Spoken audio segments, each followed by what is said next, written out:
Olá, turma, tudo bem com vocês?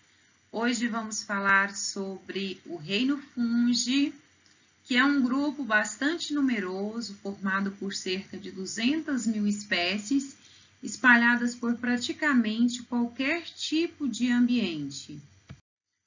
Os fungos são popularmente conhecidos por bolores, mofos, fermentos, levedos, orelha de pau, trufas e cogumelos de chapéu, por exemplo, champignon. Estes fungos, uma característica da estrutura celular deles é que as suas células são eucariontes. O que significa isto? Significa dizer que o material genético dos fungos está protegido pelo núcleo, ou seja, as suas células possuem núcleo. Quanto à nutrição dos fungos, eles são heterótrofos. Significa dizer que eles são seres que não produzem o seu próprio alimento. Os fungos apresentam grande variedade de modos de vida. Podem viver como saprófagos, quando obtêm seus alimentos, decompondo organismos mortos, como parasitas, quando se alimentam de substâncias que retiram dos organismos vivos nos quais se instalam. Nessa relação de parasitismo, ele pode prejudicar ou não, pode estabelecer associações mutualísticas com outro organismo, onde ambos se beneficiam. Além desses modos mais comuns de vida, existem alguns grupos de fungos considerados predadores, que capturam pequenos animais e deles se alimentam. Apesar do aspecto positivo da decomposição, os fungos são responsáveis pelo apodrecimento de alimentos, de madeiras utilizadas em diferentes tipos de construções de tecido, provocando sérios prejuízos econômicos. Os fungos parasitas provocam doenças em plantas e em animais, inclusive no homem. Essas doenças causadas por fungo são denominadas de micoses. Os fungos podem ser pluricelulares ou unicelulares. Os pluricelulares mais conhecidos são os cogumelos, as orelhas de pau e os bolores. Todos estes são decompositores. Quanto à estrutura dos fungos, o corpo dos fungos pluricelulares é formado por hifas, que são filamentos delgados, que em conjunto formam o denominado micélio. As hifas podem ser modificadas para produzir estruturas especializadas. Outra curiosidade é que os fungos eles possuem parede celular, que contém quitina, e neste aspecto difere das células vegetais. Se você observar aqui na imagem, os fungos também possuem estruturas produtoras de esporos. Alguns tipos de fungos possuem essas estruturas, que são células haploides, formadas apenas por um tipo de cromossomos.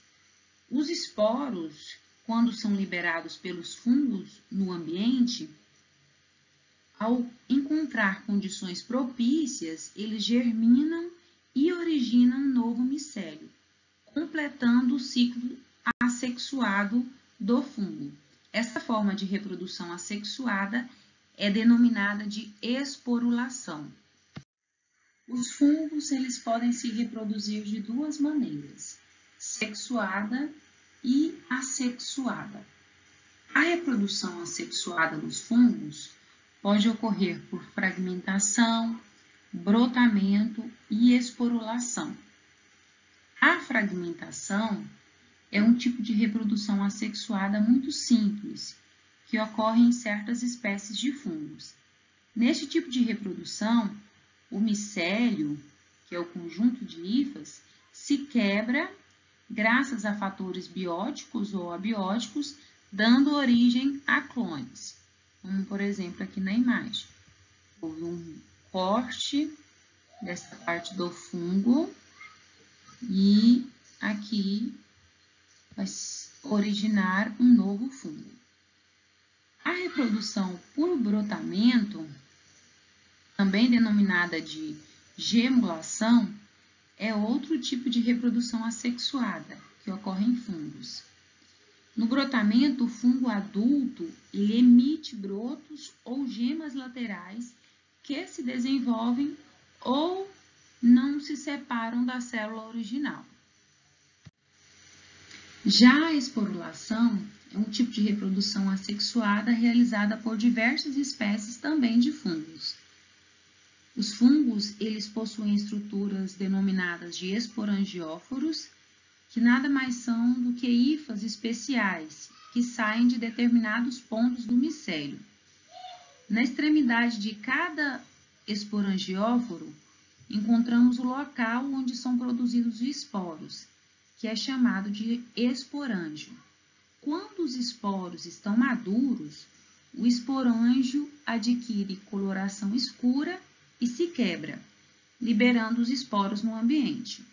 Os esporos são células haploides de paredes resistentes que, por serem muito leves, são disseminados pelo ambiente através do vento, água, animais, homens, etc. Quando esse esporo encontra o local com condições ambientais favoráveis, eles se desenvolvem, originando um novo micélio. Pessoal, na apostila de vocês, traz uma pergunta para ser feita com a ajuda do professor, onde pede para explicar a principal diferença entre o vinho e a cerveja. A cerveja ela é feita a partir de cereais, o vinho a partir de uvas. Porém, todos os dois precisam da atuação de levedos para ocorrer a fermentação, ou seja, precisa da atuação de fungos. Por hoje é isso. Espero que vocês tenham gostado. Bons estudos!